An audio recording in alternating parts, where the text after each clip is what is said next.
Good morning. Happy Saturday. So, how's everybody today? And welcome to Mother's Day weekend. Happy Mother's Day weekend if you're a mother out there. So, why do all therapies work when they do work? Well, let me ask you this. Think about a time when you needed to change, you had to change, you wanted to change. We've talked about this with regards to a relationship. That's a great example because we've all experienced that where we knew we needed to change, we knew we needed to do something, and it took forever and forever and forever. And then finally, one day, all of a sudden, you just went, that's it, never again, no more, it's over. That was the moment that you hit threshold. When all change happens, you go through this threshold, and what pushes you through is leverage. And so when therapies work, they work because the person has gotten to a point where they have enough leverage that they're going to change. So most therapies, most psychologists, psychiatrists treat with drugs. That's predominantly what they do. Psychologists, which is really most therapists, are clinical psychologists, licensed social workers.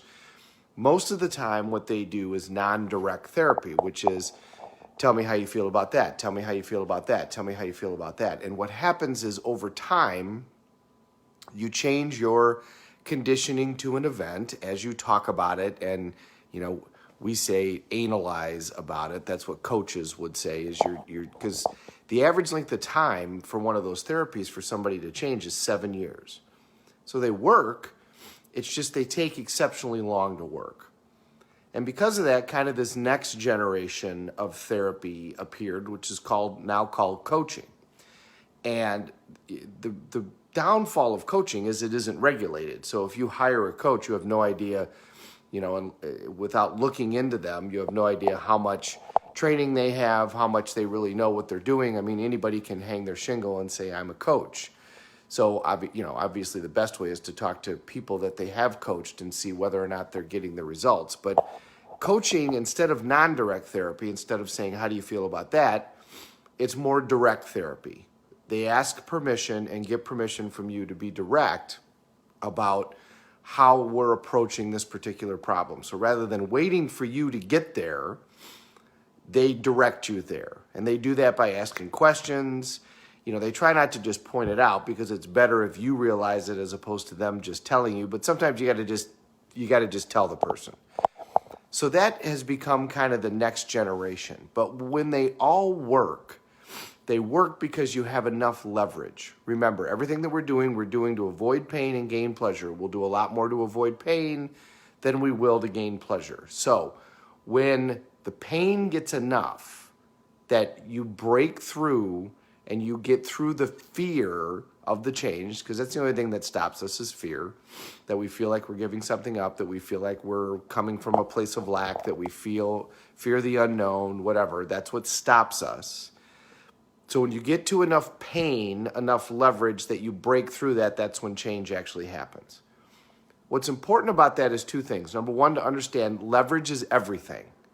With it, you'll get change. Without leverage, you won't get change. Secondly, that when change actually happens, it happens in a heartbeat.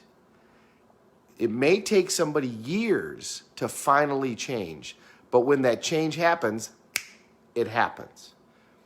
And you know this because think about a time when you change something permanently, like quitting smoking. If anybody's ever quit smoking or quit drinking or, again, a relationship or something along those lines, when you finally made that decision, and remember, decision comes from the Latin incision, it means to cut off. When you finally made that decision, the change actually became effortless. You didn't even have to try. So if all of a sudden you decided to lose a bunch of weight and you'd been trying and trying and trying, and then suddenly you did it, once you made that decision, the losing of the weight really was easy. It was just a matter of time. If you quit smoking, when you finally quit, there really wasn't any effort behind it because you'd broken through threshold and you'd actually changed your identity. You'd become a different person. You'd become a non-smoker. You'd become a non-drinker. You'd become a person who was formerly in that relationship. You'd become a person who no longer was going to dig their grave with their teeth. And once you broke through that threshold, that change was effortless. That's when true change happens. So neuroassociative conditioning is helpful because it can get you to that leverage quicker, because we can change what we're associating to a particular thing. And how do we do that? We do that by asking ourselves questions, and we do that by understanding that we're going to have to experience what's going on. Emotions are what cause the change. Feelings are what cause the change. Intellectually thinking about stuff is not what causes the change. Because we all know that we shouldn't smoke. We all know that we should live a completely healthy lifestyle, yet few of us do. And that's because intellectually we know it, but in our gut, we're wired to do something differently. We're wired to feel differently about those things. We're wired to feel like it's coming from a place of lack. You know, like food. I mean, how many people substitute food for love? For how many people, when they prepare food for somebody else, it's a way of showing love. It's a way of showing appreciation. Here, I love you, so I'm going to stuff you with crap that's going to make your heart die. But that's what we do. You know, that's what we do. Come back to the house and I'll feed you all the junk food that you ate as a kid, and then we're all going to feel warm and cozy like we did when we were young. And that somehow is supposed to be all of us getting together. We do it on holidays, you know, we do it on Thanksgiving. But the point being, we're conditioned to think that that's what we're supposed to be doing. We're conditioned to feel like, well, that's love, that's connection, that's family, that's all of those things. When the reality is all of those things are feelings that can come from all kinds of different things. We've just chose to identify this one area. And we've chose to utilize the one area, but the bad part is the area that we've used is bad for us.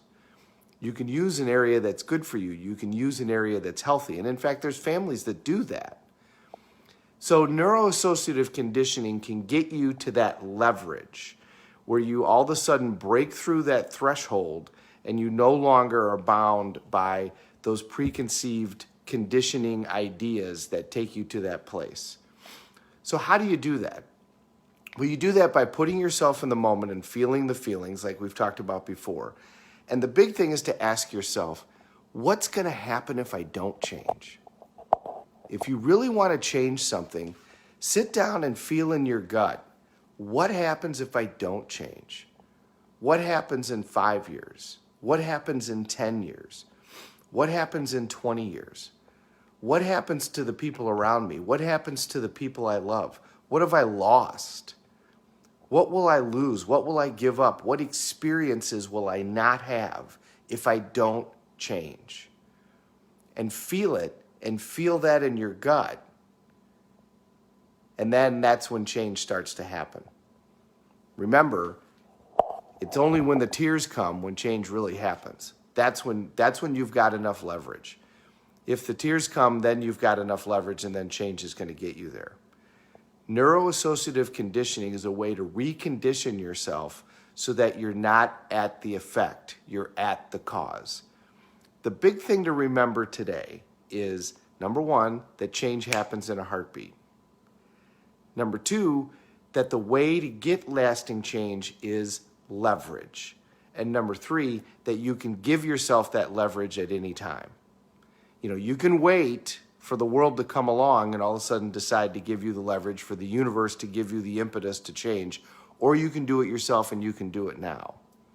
And the way to do it is to not intellectualize, it's to feel it in your gut, and the way to feel it in your gut is to ask yourself questions and really feel the feelings and really go there. If you really want to change, go there and feel what will happen in the future if I don't change. What's going to happen to me and what's going to happen to the people that I care for. We all get wrapped up in our daily lives and we don't pull ourselves back and think about the big picture. You know, as I said, we go down a river in a boat with no oars, we get 10 feet from the waterfall and say, I wish I woulda, I wish I shoulda. Well, the way to not do that is to back up and look at the waterfall 10, 15, 20 years from now and decide, what do I want to do? Where do I want to go? How do I want to paddle my boat so I don't end up outside of that waterfall with massive regret? 2 types of pains: pain of discipline, pain of regret. Discipline weighs ounces, regret weighs tons. Hope you have a good Saturday, everybody. Happy Mother's Day. I'll see you tomorrow, so we'll do more. This is day 6. So tomorrow on day 7, we're going to talk about the elements of creating lasting change. Have a great day, everybody. Thanks for watching. We're all in this together. Let's take care of each other.